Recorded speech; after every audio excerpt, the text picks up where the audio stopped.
he's this great guy. He's going to do everything right, so we don't have to worry about it. You still have to worry about him being a single point of failure. And we need to get past the hero phase, the we need some person or entity to save all of us phase.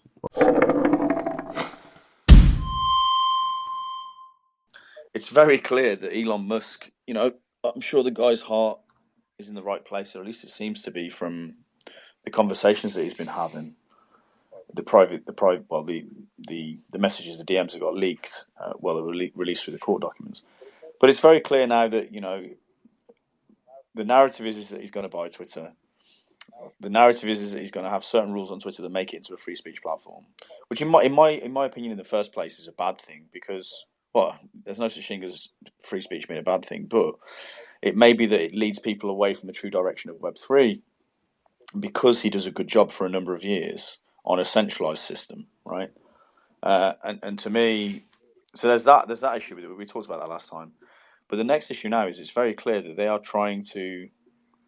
putting out feelers to destroy his reputation, right? It's very clear that there's lawsuits coming in here. There's people trying to take him to court over the way that he behaved during the purchases, which it's just all, what a shocker. The second he actually buys it and goes through with it and then brings out true free speech and says, we're going to do a true free speech thing, now the whole system's against him. Why weren't they against Jack Dorsey? I wonder why. He was well behaved, that's why. And then, so I just think this is going to be a perfect example of how they're going to, one of the methods that they'll use to destroy the reputation of the person that runs the method through which the community can actually communicate in a free speech way. Whereas what's being built with the philosophy that, when I say we, I don't mean just Dan and I. I'm talking about thousands of people all over the Hive community. We have free speech on Hive. And there's nothing that these people can do to shut it down. They can destroy the credibility of one of us, but there's thousands of us. We all run this thing, and Twitter's kind of never going to get there. It'll try, I'm sure Musk will try to do it, but he's going to get decimated as a character. They're going to really go after him, in my opinion. At least that's what it's looking like right now. And so it's an ideal example of why centralized systems don't work, and you have to slowly but surely chip away at building a truly decentralized system that can't be regulated. It's regulated by the community for the community, Yeah, I mean, when you have one person who's taking all the arrows, and then they're doing it in such a way where it doesn't necessarily make the best business sense. A lot of advertisers might boycott, and it gets political and all of these things, especially the timing. Politics, I already think they're trying to have some kind of, something against them where like, they're trying to block the deal because they're saying, it's a threat to national security because it's before the elections. And so it's starting to already get very, very sticky, and he hasn't even bought it yet. Yep. And then it's like, okay, well, how's he going to monetize? How is he going to make money? Like, that's a lot of money. Only one person is going to be able to do this, take so many arrows and then lose money or break even or not make that much.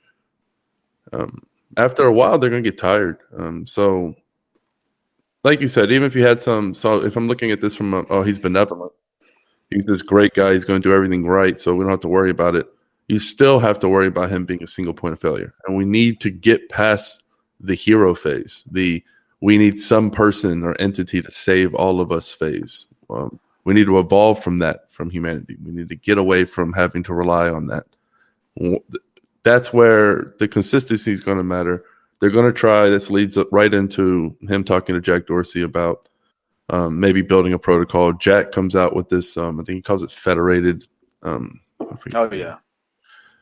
We already know what it was, right? It's basically it's like a week ago he came out. Yeah, incentives basically.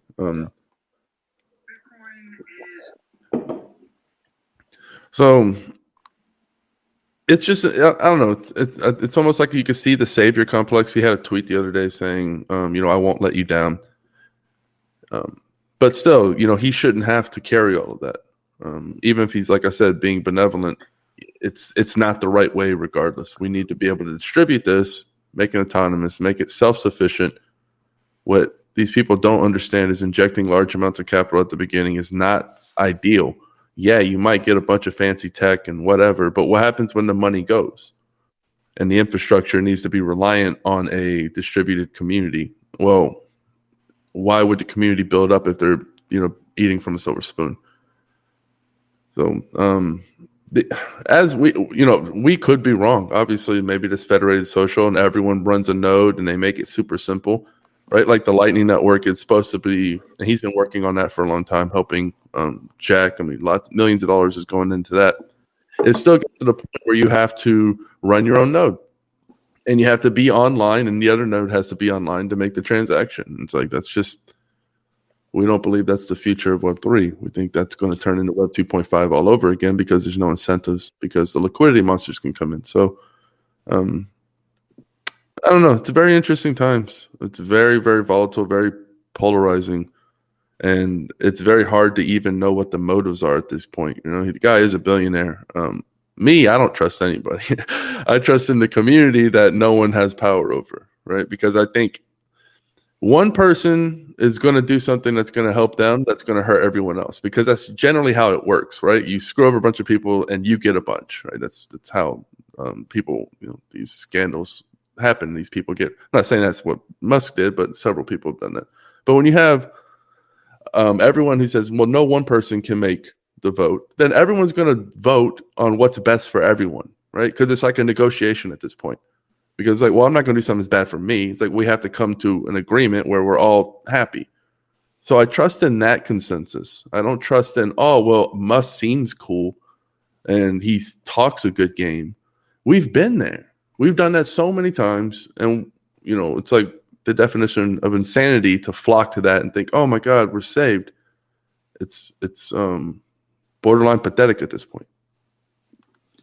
Yeah, it's interesting you say we've been there. I mean, we've definitely been there where we've had people who have led our communities in the past, where it's like, Dan Larimer's going to be really good for free speech in the community, and then it's like, Ned Scott's going to do it, and then Dan Larimer disappears, Ned Scott sells on to Justin Cern, who then takes over the community, and then it's like, well, maybe Justin Cern's going to be okay, and then it's like 2.5 days later, it's very, very clear that's not true. And it's just like, just a continuous loop of people saying, people are going to be good. And it's like, this is not what this technology is not for giving the control of these reins to individual people, regardless of whether they're Elon Musk or like God or Jesus himself. It's like even God would say, I don't want this shit. This is the thing that kind of annoys me at this point, because it's like, how on earth can Musk be around for this long, have apparently looked into crypto stuff, be a super genius rocket scientist,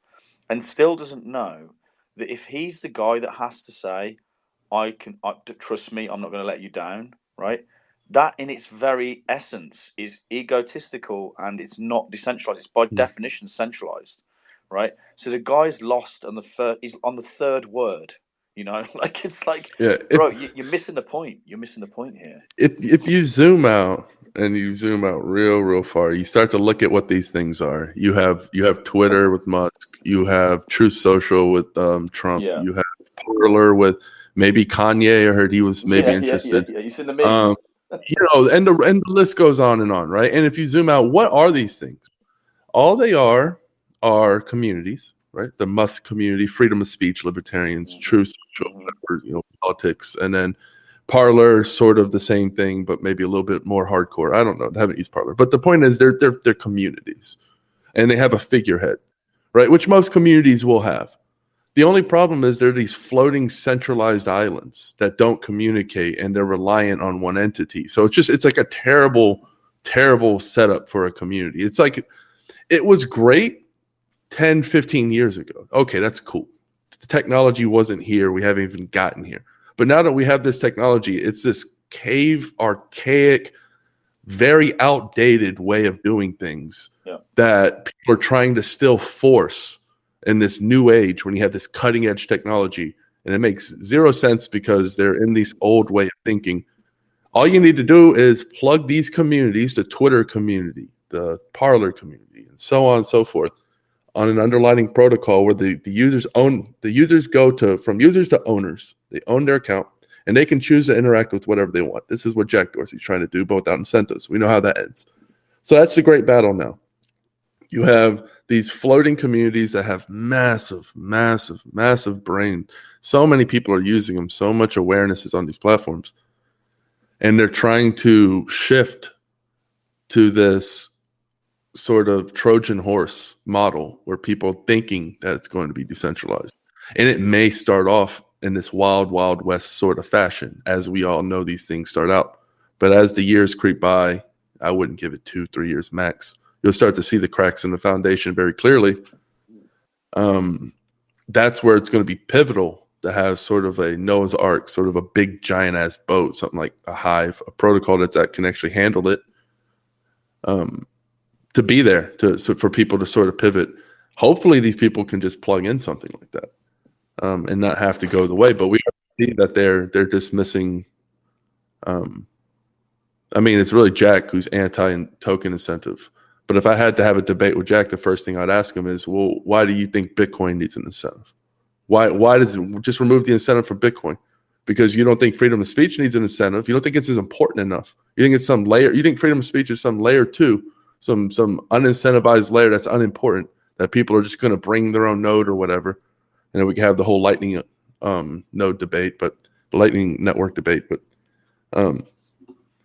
yeah, it's a very obvious Trojan horse, and we know exactly where it leads. It leads to, hey, run your own node. But guess what? Rerun a super badass node that's better than anything Joe or Bob could ever run in their dreams, and we'll give you all kinds of features. Just give us your KYC. Just let us know who you are. Let's throw some ads at you, and it's Web 2.5. It's the exact same thing all over again. Where you don't truly own your account because they'll ban you, and they'll be like, haha. It'll be the exact same thing. It'll be like, haha, go build your own Twitter. The exact same thing, because they're going to say, well, go run your own node and your own infrastructure. It's like, well, who's going to pay me? And then you have the chicken and the egg thing that Hive has already solved. And we have to be able to see this from a mile away. Like, this has to be very obvious to people that that's what's going to happen. Without proper incentives, it leads to centralization all the time. Doesn't matter how fancy the technology is. Does not matter. It's the philosophy. It's the philosophy that's the thing. Yeah.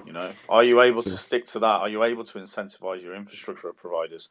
Are you able to have a system whereby the community itself can elect key infrastructure providers, such that everyone knows that they're individuals from the community that have worked their asses off for a few years to get to where they are, and there's a system in there to slowly but surely replace entrenched top members and bring in new blood over a period of months and years. And if you can get that balance, you can actually philosophically have a system which is actually decentralized and high performance, high scalability, high throughput,